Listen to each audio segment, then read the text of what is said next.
Hi, fourth grade, and welcome to day 6 of Packet 5 content work. If you're working on Google Classroom, it might say day 1 because this is day 1 of Packet 5 week 2. So let's look over what our tasks are for today, and let's see if we can read our article together.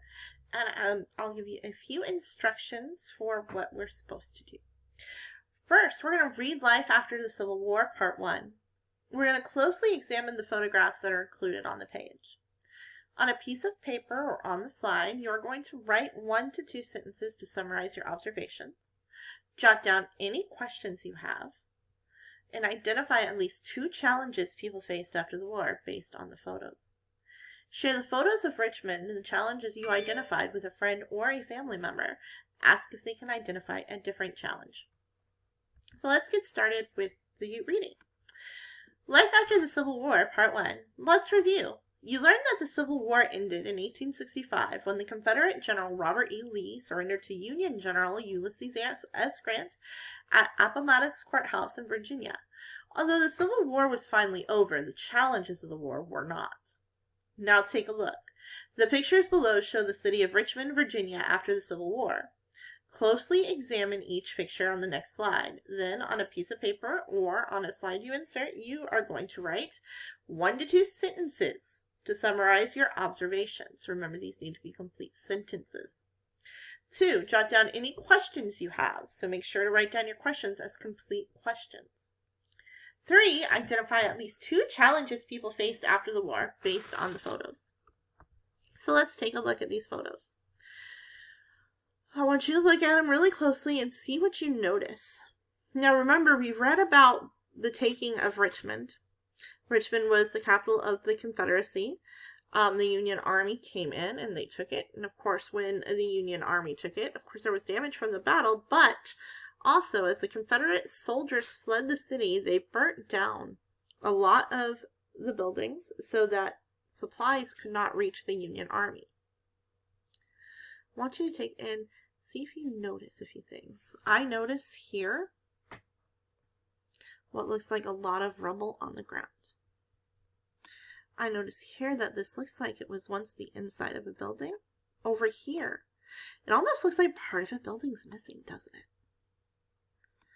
The streets, do the streets look clean? What do you notice about the light, the street lights? All right, pause here if you want to take another look closer at it.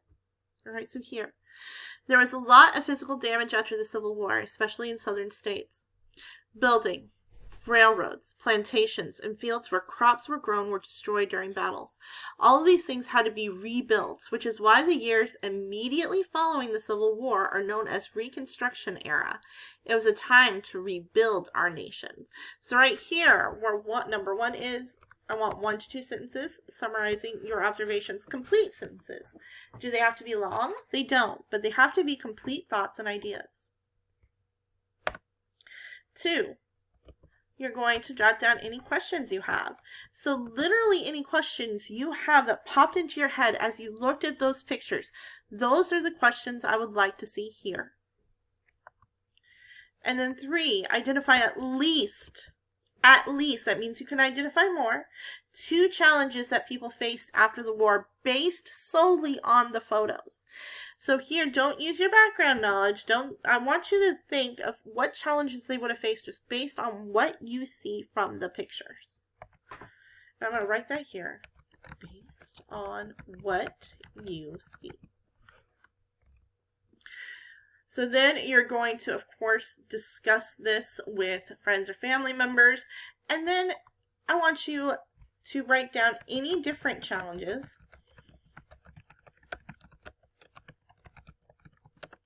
identified by a friend, family member. Now, you might look at this and be like, there's not a lot of room on this slide if you're doing Google Slides. So I'm going to show you a trick. Whenever you seem to run out of room, we can change the font size, right? So we're just going to go with we're going to put our cursor here and we're going to drag and we're going to select. We're going to make sure all this text is blue. And we're going to come up here and I'm just going to hit the minus button until I have a little more room to write. So now I have more room to write all that information down. If you're doing it on paper, make sure that you have a nice full sheet of paper and take a nice picture of it that's nice and clear and easy to read to send to your teachers when you submit it at the end of the week, if this is your chosen activity. Remember, at the end of the week, you need to choose 2 from each subject. So that's 2 from reading, 2 from writing, 2 from content, and 2 from math. So if you have any questions, make sure that you contact your teacher as soon as possible.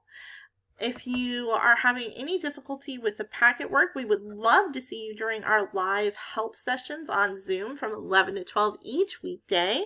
It's a lot of fun getting to see your faces, and it's a lot of fun getting to work with you. And we would love some more 4th graders to come and join us. So remember that you are always welcome.